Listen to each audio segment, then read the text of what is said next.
Alors bonjour à tous, un exercice ici de terminale maths experte. Alors un exercice sur les matrices et le calcul matriciel et la détermination d'une matrice inverse à partir d'une relation. Donc on a la relation A au carré est égal à moins A plus 2 fois identité.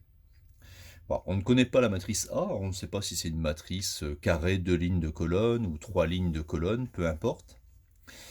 Et à partir de cette relation, il faut mettre en évidence la matrice inverse A-1.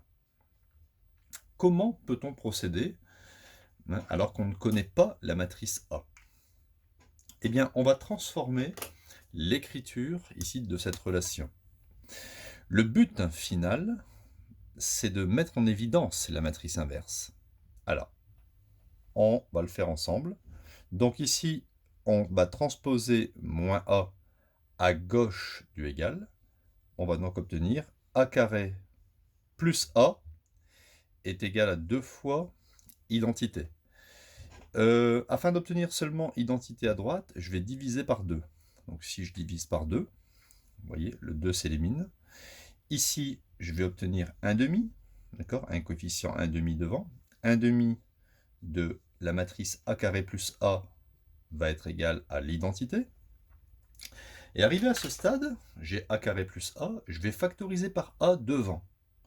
Donc je vais écrire 1 demi, et A carré plus A, c'est bien A facteur de A plus 1. D'accord, je vais mettre des crochets ici pour bien voir. A fois A, ça fait A carré. A fois 1, ça fait A. Et j'obtiens la matrice identité. Je vais ici remettre le 1 demi en dessous du A plus 1, pour bien voir. Donc ça fait A multiplié par la matrice A plus 1 sur 2 est égal à identité. Donc ayant fait ceci, j'ai mis en évidence ici une certaine matrice, que je peux appeler matrice ici A-1, ou matrice inverse. A fois A-1 est égal à identité. On fait comme ça pour trouver la matrice inverse. La matrice inverse, il faut que A fois A-1 soit égal à identité. On peut mettre I ou id, d'accord, pour identité.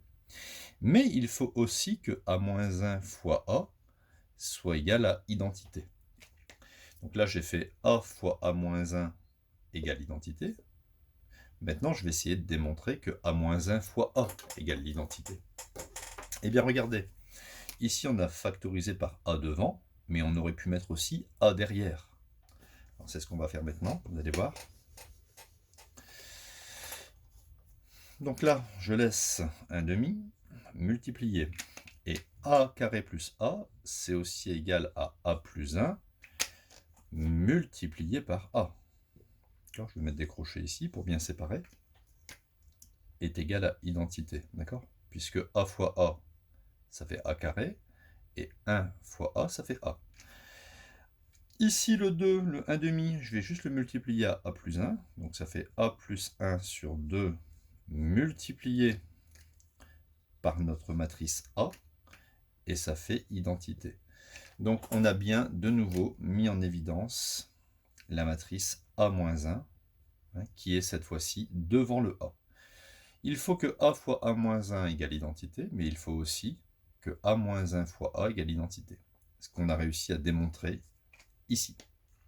En conclusion, à partir de cette relation qui liait le carré d'une matrice A à une matrice A, on a su trouver la matrice inverse A-1 qui va s'écrire, c'est la conclusion, la matrice A plus 1 sur 2, ou un peu mieux écrit, 1 demi multiplié par la matrice A plus 1. Voilà, l'exercice est résolu sans avoir fait de gros calculs.